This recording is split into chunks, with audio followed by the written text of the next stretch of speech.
Namaskaram. In this video today, I'm going to talk about why I step into the spiritual life. What is the spiritual life? Many of my friends and relatives, they get surprised when I step in. When I start to dress up like a spiritual person, when I start to do my sadhana, when I'm doing so many things, first of all, they think it's just a joke, part of a joke, I'm playing it. But sometimes, some of the core family members, they realize I'm not joking, I'm serious in that. Then everybody, they start to raise the question, why now? This is not time to go to the spiritual, this is not time to chant the God names and just saying Hare Ram, Hare Ram, Hare Ram. It's not a time.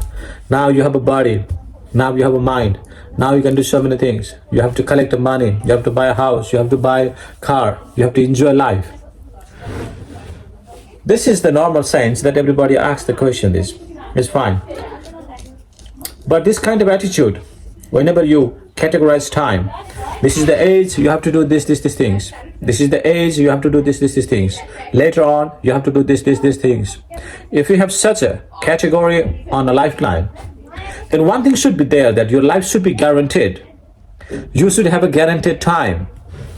For example, you should have a guaranteed time that you live 100 years or 80 years, how many years. But anyway, it should be guaranteed. You should not die until that time. Then you can arrange on this way. Because there is a guarantee you will not die until that. But in the life, the mutual nature of the life is such. Maybe this is my last video. This is so uncertain that everybody can die any moment of life. So this is very, very important to see the things consciously.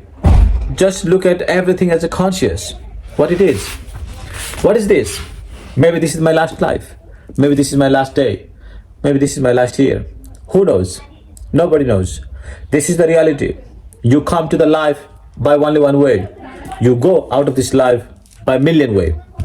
Sometimes, maybe because of your one mistake, you lose your body. Many times, you may lose your body because of somebody else's mistakes. So that's why it's very important to keep focus on what you're doing and keep focus on what is so significant for you in the life. When you are on a time of such that your body is full of energy, your mind is full of sharpness and intellect, then this is the time, then you should do the such things that is so much vital for your life, what is so much significant for your life. You do only that things. For me, spiritual life is the everything. This is the basic things, and this is the core things, and this is the ultimate things. Only because of spiritual life, we are human beings. We are human beings because of only spiritual dimension. Rest of physical dimension is the same, equal to the all kind of animals. Cow, pig, goat, sheep, tiger, lion, fish, birds, all kinds of carnivore, herbivores, plant, all the lives and human lives is the same. If you just look the outside of the life, outer part of the life, if you don't look the core, deeper dimension of the life, then human beings is no more as a human beings. It's just like another piece of creature, another piece of animal. If you just look only physical dimension of life, you may say that, you may think that when you have a car, you are a human beings. No, you are not. It's just one extension level of technology. Because of you can walk, then you can drive. You have a one dimension, just the physical dimension, you can walk, so you can drive. Maybe you can fly. It doesn't matter. It doesn't enhance your spiritual perception. For spiritual perceptions, outside world is very significant for the social consequences or social realm. But it has nothing to do with your spiritual way, inner life. You can be alone, you can be spiritual in being a most crowded city in the world. Or you can be mostly vulgar or violated person, even you are in the cave of the mountain Himalaya. So this is something you have to do within yourself. This is a foundation of life. Only because of this spiritual life, spiritual dimension of life, we are here as a human beings who can take a charge on their mind, on their body, on their emotion, on their energy to enhance their spiritual life, to build up, to grow up. Growing old is compulsory. Everybody can do that. But growing up, it's optional. You may grow up or you may not be grow up. It's optional. You have to do, you have to act, you have to perceive. You have to pay attention on that. Either you do by using your mind, by using your body, by using your emotion, by using your or energy. There are 4 different ways to enhance the spiritual life. Whichever you choose according to your convenience and comfort. It's not necessary you have to follow the one specific way. There are 108 ways, or there are thousands of ways to go on that, because of the so many different dimensions of life have been exposed in the past. So human consciousness or human knowledge, human technology is there. You can use any of them. If you don't use now, my life is not certain. Maybe this is my last video. We never know. Once this sense of uncertainty of life arises, when you see the death in every moment of life, then the spiritual dimension will start. It's not only start if you just go one pilgrimage, one river, one temple, one guru, one satsang.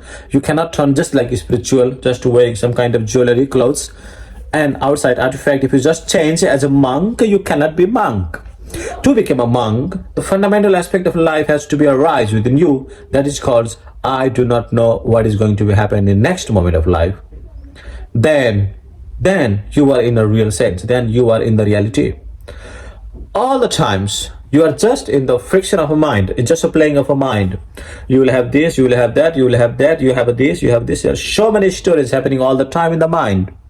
But if you don't have this access or this understanding about time and the future, that I do not know what is coming in the next, you do not know. If you pretend to be known, you have become a damn serious idiot. You can just go like eventually. Just go. If you are deadly serious, you just ride on. Then maybe there are thousands of people are just getting accident about that. If you are serious, you pay attention in very, very, very small things, and you work on that. If I act anything, japa, tapa, sadhana, dhyana, dharana, shunya, samyama, samadhi, there are so many ways to do. If I do anything, so this will enhance me. This spiritual practice will enhance my life. Whatever I'm practicing right now, only that is the matter for me when I leave my body. Even if I leave my body, only that is my things that I take it. The rest, I leave everything here. I left my mom, my money, my mind, my wife, my family, my relatives, my job, everything. I just left here. But only the sadhana and the growth I'll take. That is something you'll never ever lose it. So all the peoples, all the human beings, everybody should focus on their spiritual growth. That is the only things that human beings have to do it. Rest things, you do it, you don't do it, doesn't matter, somebody will do it. If you don't make a big house now, it doesn't matter. After some time, somebody will make it. If you don't make a big road, it doesn't matter, somebody will make it. If you don't make a child, it doesn't matter, somebody will make it. There are so many, everything, somebody can do it. But your spiritual growth, nobody can do it. Only you can do it. Only you have to do it. That's why it's very, very important to pay attention about that dimension, which is not belongs to physical nature. If this physical nature is so much burden for you, you're unable to handle your mind, you're unable to handle your body, you're unable to handle your emotion, your hormone, your physical aspect of life. If you're unable to handle this, you need a treatment, because you have been crippled yourself such a way that you're unable to handle very simple, subtle aspect of life. You need to do something in a spiritual way, spirituality. If you don't do it now, do not expect that when you are in the age of 60s, fortunately if you live until that, if you are there, you cannot continue spiritual dimension. You cannot do that, because life have been so much cripple you in such a way in spiritual dimension, in this physical life, that physical relations, sexual activities, and food and sleep, this dimension becomes so big for you that you cannot open up the bigger dimension of life, because at that times you do not have enough strength on the body, enough strength of the mind, enough strength of the emotion, so you cannot go up. When your body have enough strength, when your mind have enough strength, when your emotion have enough strength, that's the time you can jump up in the next dimension of life in spirituality. When you are getting old, you are no use for anything else. Now you think you are used of spirituality. It is impossible to be spiritual when you are getting old. It is simply impossible. I'm sure that you will regret such a big way, that because when you lose everything, you cannot do anything. You cannot do it. You can simply die. You can simply die. You cannot die also in a peaceful way. You have to die in a horrible way. If you don't invest your life right now in spirituality, your death will come so terrible way. When you realize that you lose everything, what do you do it? What do you do it? You just die in guilt, and that should not happen. So realize that, feel that, be alone, pay attention for why you come in this planet. What is the most significant things to do it in the planet? If you don't do these things, if you don't pay attention, guys, it's just such a waste of life and such a, what to say? I'm sorry. I can say only that I'm sorry. Anyway, this is the life. Namaskaram. If you want more videos on that ways and motivation in the spiritual journey, please connect with me, join with me. Please share and comment. Namaskaram.